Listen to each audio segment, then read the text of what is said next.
TAP is rather legendary. TAP stands for Technological Assistance Program.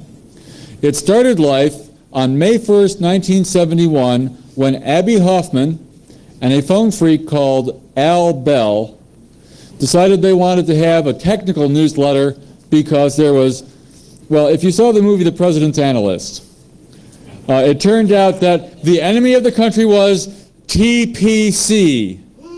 Yes, it turned out that the enemy was the phone company. And they decided that, yes, you know, the Bell system was oppressing people and they were overcharging. And the way that things were going on was that whatever Bell could justify spending in setting up the local phone company and your local phone service, they were required by law, and they made sure those laws got passed, to make back that money plus a rate of return for their shareholders.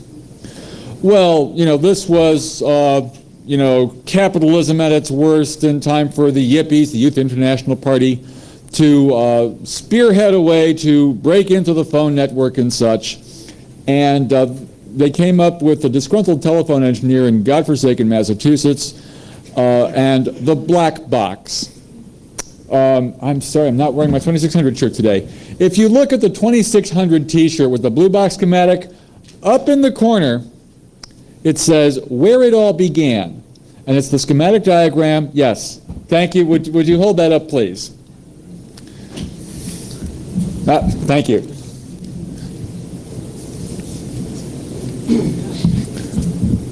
Where it all began, and it's the schematic for the black box, which gets hooked up with a little switch, and when you know your friend is calling, you throw the switch. The phone rings, you pick up the phone, you talk to your friend in wherever, and when you hang up, the building equipment wonders why you've let the phone ring for 25 minutes. That's where it started. About 3 or 4 issues into YIPL, Y-I-P-L, the Youth International Party Line. Now, many of the youngsters do not understand what a party line was in rural America. You thought this was the history of TAP. It's a little of the history of telephony. Excuse me, I must digress.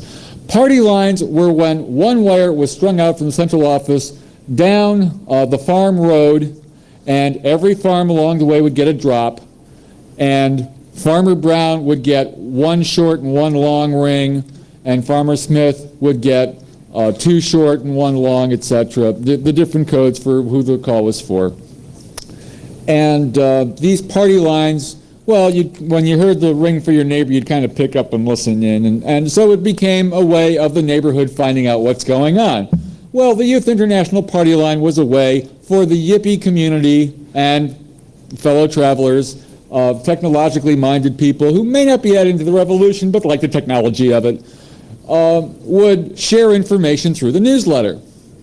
About 4 or 5 issues in, Al Bell took a look at his newsletter and said, "What's all this political crap doing in here?" Picked it up, moved out of Yippie headquarters, set up shop on his own, and changed the name to TAP, the Technological American Party. That ran for a couple of issues and then became the Technological Assistance Program. You ever tried to open a bank account with the word party in your name when you're not a bona fide political party? It was a problem. So that's why the change to the Technological Assistance Program. People still called it the Technological American Party for a long time, but that was the official name. Al Bell ran the newsletter for a number of years, and then Tom Edison took over, and he ran it for another goodly number of years. And Tom was at the helm when I moved to New York City in 1976. And I'd been hopping from town to town, from upstate New York where I lived to the Boston, Massachusetts area where I lived for a while, and seeing TAP now and then and subscribing now and then I moved to the city and resubscribed, and they say that every Wednesday you could drop by 1201 Broadway on the 7th floor, I believe it was, and come to their gatherings and help them put the thing together and this and that. And about a year later, I finally found a Wednesday free. And I went down there and met the gang and started hanging out, started helping paste the thing up. As you'll recall, the blurb for TAP was, all the news that fits. Well, it's strictly cut and paste in those days. We didn't have desktop publishing. It's what you paste up is what you get. And we'd get these letters, some of them typed. If they weren't typed, okay, maybe we'd go to some trouble and type it if it were really good. But mostly we'd take these typed in things, cut them up, lay them in to fit, reduce it down 75%, print it out on 11 by 22, fold it to 8.5 by 11, and wait until we had 2 issues to mail up and send them out. And them's were the old days. I one day was publishing an article about my activities doing something, and somebody had submitted an article on Marisat, the Maritime Communication Satellite, and how to fiddle with the voice circuits. Well, fortunately, I was there that night as Tom was pasting it up. And I noticed that my article was being put opposite this other article, and I went, oh no, I'm using a pseudonym that ComSat knows, because I've used Marisat. I hacked the telex circuits. And they might think that this was me telling about the Marisat stuff, and I wasn't giving that stuff out, because things that went into TAP tended to go away. I couldn't imagine that anybody in the real world read this, of course. We probably went to more telephone security offices than Telephone Engineer and Management magazine, but after all, they could understand our stuff. And as a result, I needed a quick name change. And that's when I remembered my old high school chemistry studies when we were talking about certain chemical reactions, and I'd been reading this other thing of a book by Carroll, and came up with the name Cheshire Catalyst, and wouldn't it be nifty to use it someday? And so it came to me in the nick of time, and I just ran to the typewriter, typed it up quick, pasted it down, and ever since then I've been the Cheshire Catalyst. And of course people want to know who the Cheshire Catalyst is, and I of course tell them Richard Cheshire. And they're happy with that. Most people know that Peter Parker is Spider-Man, that Superman is Clark Kent, and a third level, strictly for privacy purposes, never occurs to people. And with the cameras rolling, that's as far as I'm going to leave it right now. The fellow from Technology Illustrated put it the best. Richard Cheshire isn't his real name. In fact, it's not even his real pseudonym. If you really want to know my real name, that's fine. Come up to me later. I'm happy to tell you individually. But when they get it off the evening news, or when they get it out of the newspaper or the magazine, and they dig up my number through direct assistance, because I keep an extra listing, and I pick up the phone and say, hey, Cheshire? I know. I know why they're calling me. I know where they're coming from. And I just, fine. In the first 37 seconds, I'll probably tell them my name because it's the worst kept secret on 3 continents. It would have been 4, but my buddy forgot to mention it when he was in Australia. The thing is, when they, big, them, when they read TAP, read TAP, they would worry about us. And I wanted them to know, hey, I'm not the kind of guy you've really got to worry about. Okay, some of our writers maybe you should worry about, but I wanted to keep things as cool and as above board so that when I was followed, when my phone was tapped, things you just assume are going to happen when they file the reports on me, hey, I'm not the guy you want to worry about. And I'll let you know where I'm going and which conferences I'm going to, and, send all your guys after me to check out what I'm doing and this and that and the other thing. But I was more worried about them worrying about me.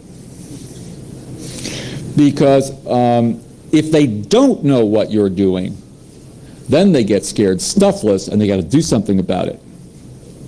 And so I would just, on the phone say, oh yeah, I'm going off to that conference, IEEE show or whatever, and this, that, and just would assume they're listening, assume they're following. Yeah. And every once in a while, there was proof. There was the Pennsylvania State Police photos that showed up at one Friday night gathering. Finally, rents got too expensive in Manhattan, and we couldn't afford to have a place of an office of our own. And we went to meeting in different restaurants around town. And usually they closed up behind us, too, or reincarnated and became very shishi, and we couldn't afford them anymore and things like that. We had a couple of really good dives that were just loved, but, I don't know, once we got there, what can I say?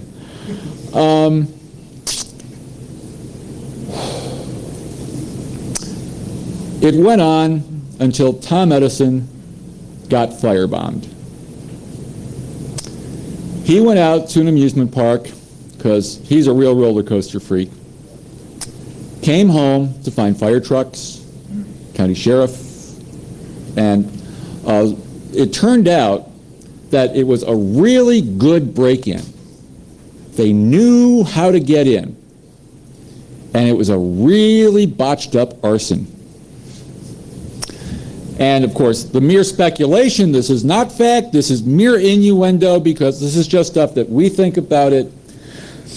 But, Telco usually hires a bunch of old FBI people to work in their security departments and this, that. These are people who remember people they set up, and so they know how to find break-in artists, and they may not know how to find arsonists. I don't know. Mere speculation, just blindly, wouldn't even want to attempt to throw any innuendo towards the telephone company.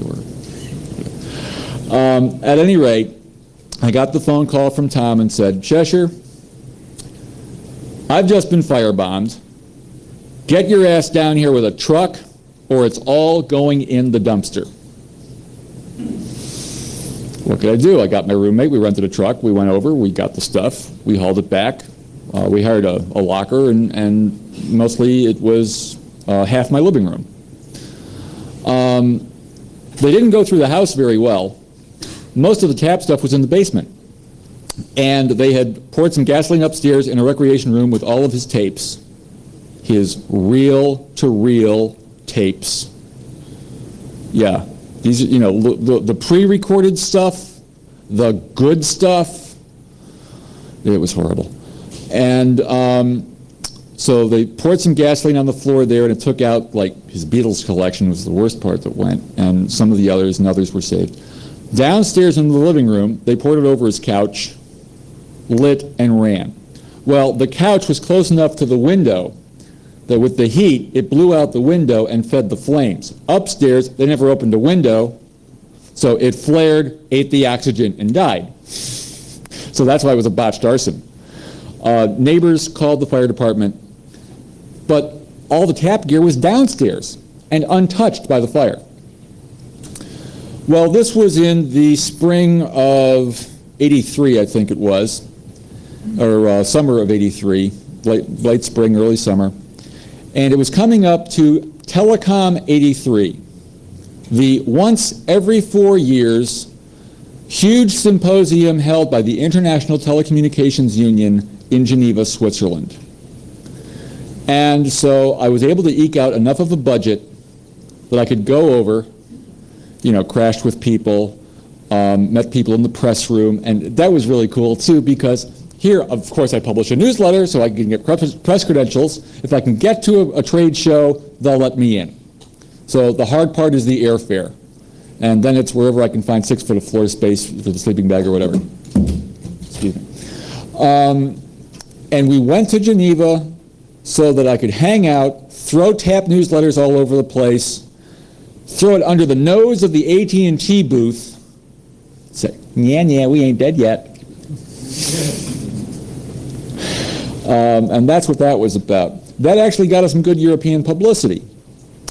Now, I like to play the publicity machine the way some people like to play pinball. I admit that. And I'm a little picky about who I play the publicity machine with. National Public Radio, I'll do anything for. I love NPR. They are my primary source of news, and I love those people. Pacifica, I'll go out of my way to help them as well. TV networks. Yeah.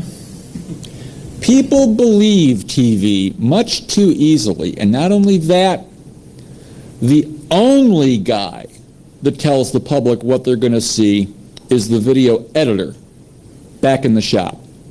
Not the guy with the microphone in your face, not the guy with the camera, not the sound man. My trick, my real trick, was coming up with the sound bites. I mean, in this day and age, we know what to call them. I didn't know what I was calling them back then. I was calling them short, pithy phrases, and then finally found the term sound bites. But I'd come up with a sound bite that would grab the editor's attention and say, oh yeah, we got to use that one. And so I would just, over the years, come up with all these different sound bites that would get the point across. The thing about how for decades IBM conned the public into believing that you had to be a member of the computer priesthood to understand computers. And of course the kids haven't been around that long, they have been brainwashed, they play with their Commodore 64s at home, they go to school, elementary school, and play with their Apple IIs, they go to middle school, work on IBM PCs, find a modem, dial out, oh, IBM 370, AS400, just another machine. And the just another machine line has been on more television sets. It's a good sound bite. But I hate taking the chance with American television. Now, overseas television, I've been on television in Italy. I was invited to Switzerland. I got to play with a video editing machine, and the fellow said, excuse me, Mr. Cheshire, but in the 15 minutes you have played with this machine, you have shown more experience than some of our people with 3 years. But it was a little, there was a keyboard to handle some of the stuff, it handled the timing, and I knew one trick about continuity, because I'd taken the tape of this Swiss-built car, it was driving through the woods, came out in the residential area, and then I spliced in a spot where we were back in the woods, and I lost my continuity. Let me get a couple seconds to just cover the fluff and got my continuity back. All right, and this, I found if you know a few buzzwords, if you pick up a couple of tricks here and there, and you toss them in where people don't really expect them, but show that you know something of what they're talking about, even if it's wrong, but you've shown that you've got interest in their area, and you know something of what is going on, and they'll fill you in with the rest. And they love it because it's their area. And, well, of course, you are only the amateur in this, and so let me tell you of my professional expertise, and go on. It's wonderful stuff. And this is, you can play this with the publicity machine, with social engineering, and all sorts of things. Got back from Geneva. We put a few more issues together. It went on for about another year. And I'm sorry, folks, I'm not a business person. This proved it. It rubbed my nose in it. And I was out of work at the time. I couldn't afford to keep that apartment, and everything went into a storage locker in Brooklyn. And I was trying to keep up the payments on the storage locker when I was offered a job in Florida. And it wasn't that big a job, and once I got there, they cut my salary on me, but it was still a fun job, and I moved there because I get to live next to the Kennedy Space Center. I like to watch things go up. All right, I admit it, I'm a space cadet. I'm a little old for it, but Tom Corbett style, not the way see, the press has manipulated words on us again. Not just hacker, but I have a black jumpsuit I wear at science fiction convention. I call it my Space Ranger jumpsuit. I only call it Space Ranger because I'm too old to look like a space cadet. And yeah. But I'm down there and I'm helping, again, on a newsletter that we hand out to the tourists, telling them what's going up. And so that's what I'm doing these days, is spreading the knowledge in a different area of technology. Also, because I was now living in Florida, in fact, the part of Florida I'm living in, right outside the Kennedy Space Center, mind you, is an area I refer to as rural. If you don't bring your own entertainment, you got to haul off all the way to Orlando to do something decent. So I found a local ham radio club, entered the novice class, got my Tech Plus. It was just technician at the time. 6 months later, they came out with a no-code license. But I'm playing with packet radio, data communications over ham radio. So I don't need to try and break into networks to get away. I get replies from Great Britain in 3 days, legally. Just outlay for some equipment. And it's been some fun times. Well, some of them may not seem so fun, but they were sure interesting. There was the 8-hour shift I pulled in Oakland after the earthquake, about a week after the earthquake. That gave me time in grade when Andrew came around, because that made me the only ham in Pinellas County with actual disaster experience. So I got to lead the 10-man team down to Homestead. And that was interesting stuff. FEMA was down there. They had a couple of semis full of gear. You walked into Homestead Field Hospital, which 2 weeks before had been the Homestead Senior Center. You picked up a phone on their little PBX. You punched 9. It went out to the truck, up to Telstar 601, down to Maryland, and gave you a Maryland dial tone. It was slick. That truck had everything from DC to light. And it was slick. So I've still been able to play with the tech stuff. I keep going down to my AT&T phone center store and harassing them as to when I can get an ISDN. And when they go, ISDN, what's that? Oh, it stands for I still don't know. And then I say, well, actually, it's Integrated Services Digital Network. And then I try to educate them so that somewhere down the line when they go to a seminar, that's what that bearded weirdo was talking about. And, hopefully have given them enough interest that some customers out there might want to know. So that pretty much covers what I did, what I've been doing, and can I take any questions? Yes?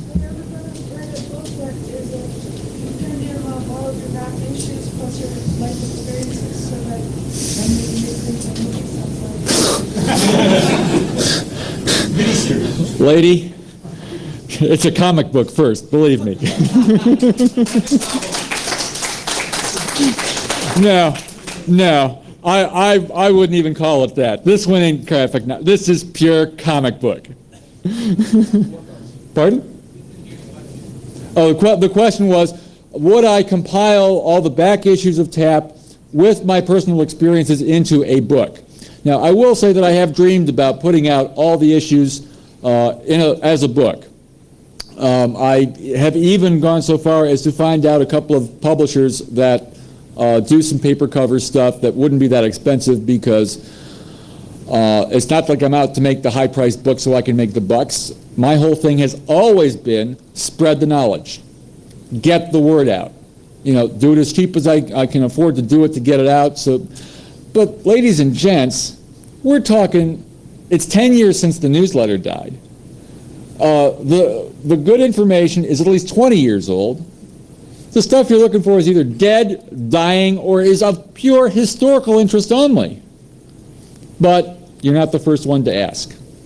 There is enough interest that I could probably put out the book, and I'll tell you, I am thinking about it. Yes? Are you aware of all the people that surface all over the country trying to solve patent banking issues? Yes. A couple of them I'm pissed about. And I've actually thought about going after them. Because the one thing I didn't lose when I couldn't afford the payments on the locker in Brooklyn and they auctioned it off, and I'm afraid it's all gone. But some stuff got taken to Florida with me. And one of them was the corporate seal for the corporation that was TAP. So, if I really wanted to push it, yeah, I could go after them. But then I wouldn't be getting the knowledge out. So I know those guys are out there. I know they're making a buck on it, okay?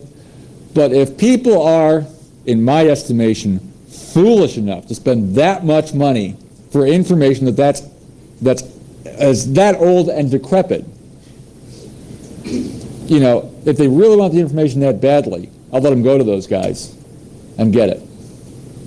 That's my take on it. Yes? I seem to remember seeing an electronic issue once. I was wondering whatever happened to that. Whatever happened to an electronic issue of TAP Online? I mean, I don't know what happened. I don't know if it was like an issue that's typed out or what. I seem to remember seeing It's an issue that I know nothing about and never came out of the TAP newsletter that died with me. Yes? There was a guy in Kentucky whose name was, who went by the name of Predator. It says on the Blitzkrieg BBS. And he had seemed to indicate a few years ago that he had been given permission to take over. I believe he was the one who put out. Okay, the gentleman is saying that there was a fellow in Kentucky who thinks that he had permission to put out the TAP newsletter. When a fellow in Kentucky surfaced and wanted to put out the TAP newsletter, I flew up from Florida for a conference. We set a date. The location was the Days Inn on 57th Street. And there's a couple of people that are at this conference that came to that. And they never showed up because we were going to discuss it, and they never showed up, and I never heard from them again. Now, I'm given to understand they may have actually put something out. I have never seen it.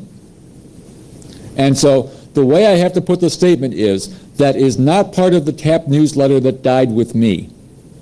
They may have put out something else that they called TAP. Yeah, excuse me, you were...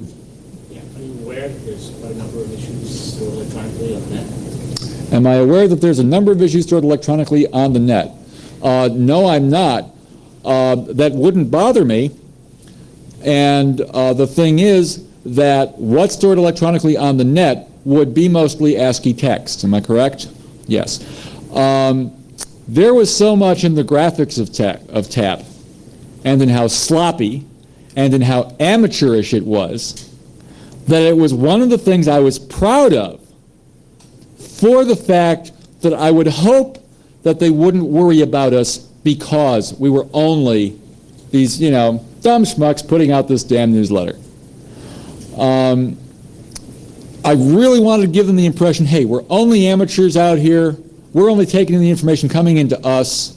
And I'd rather have you following us who are publishing than trying to track back the people who are actually submitting and doing things. So I kept my life really clean about that, I got to tell you, because I assumed they were watching. I had to assume that. There's another... Yes? Well, you know me for some time. Yeah. So I wanted to ask you a question relating to your prior experience and everything. What do you think the future has in store for the people here who are still interested in hacking? Where should they focus their energies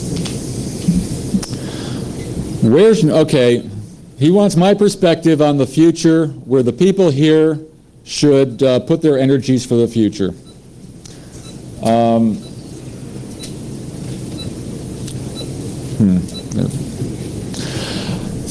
That's a hard one for me to answer. I think there are enough interesting technologies out there that there is no need to hack past the bounds of propriety into cracking. I found an interesting niche in ham radio with the packet radio stuff, so I can transmit data around wirelessly, although, as a friend of mine said once, it's amazing how many cables you need for wireless communications. And but there's always that interest in what's beyond. There's always that thing the young kids have of wanting to be naughty and then wanting to brag about it. I never addressed that with TAP. I just know that it's part of human nature.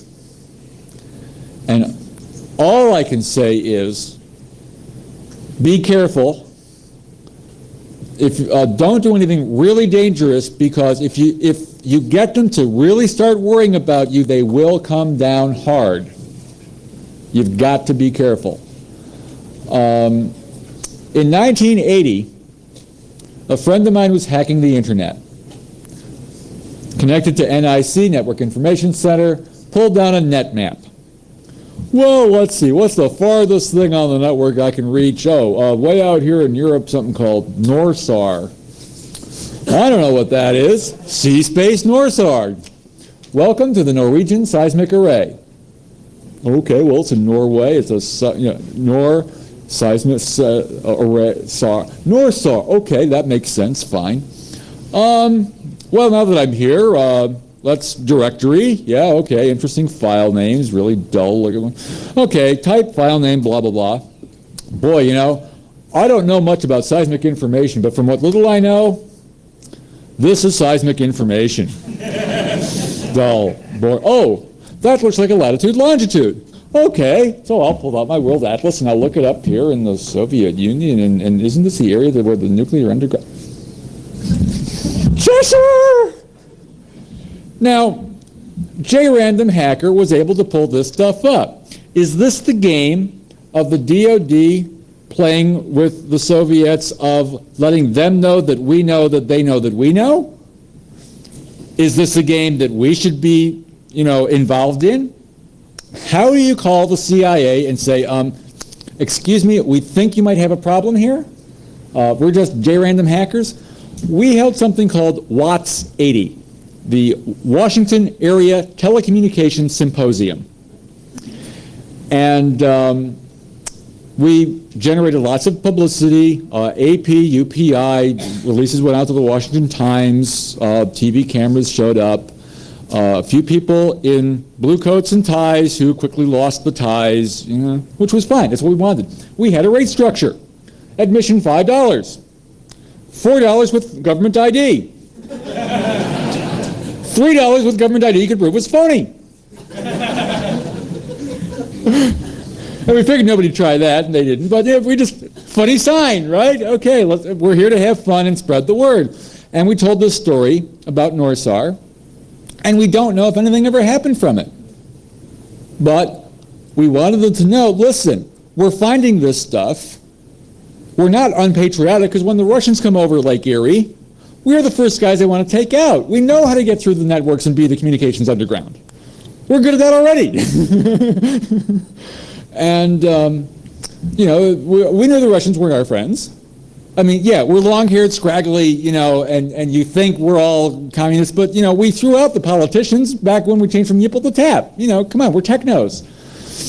They're really paranoid, can't get over this fact that we're being so friendly and trying to help them and what have you. But, why are they being so friendly, So, but when we were faced with what we thought was a dilemma, we did it in the most public way we could to just, again, share the knowledge that it could be done, that it was hackable. And I really think that TAP and 2600 today, it's their TAP on the underground, let's face it. And in fact, I almost marketed TAP that way. A friend of mine runs a telecommunications magazine and was willing to give me the mailing list of his magazine subscribers to do a mailing. And this was just before TAP died. And I had the letter all done out. I was going to enter it into one of these direct mailing contests. I was so proud of it. And it was, Dear Mr. Mumble, can you afford not to know what the fuck is going on? The first line was designed to either shut him right down and throw the thing in the trash, or he was hooked. And, I have fun crafting that kind of wordsmithing, but the business side of the house is not where I come from. Never has been. I've learned my lesson well. I'm sorry. TAP was lots of fun. The Friday night gatherings at restaurants is being carried on once a month on the first Friday of the month in cities all over the country with the 2600 gatherings. And I'm sorry I live too far from one. And I've been out of it for so long, I'm not even sure I want to start one in my local area. I'd be afraid who'd show up just because it was me.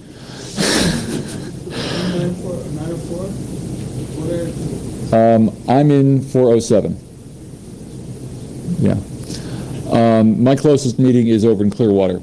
And what's worse is, for a year, I lived about 6 blocks from the mall where that meeting is held. Anyway, I think that about handles that. More questions, please? Thank you very much. Appreciate it.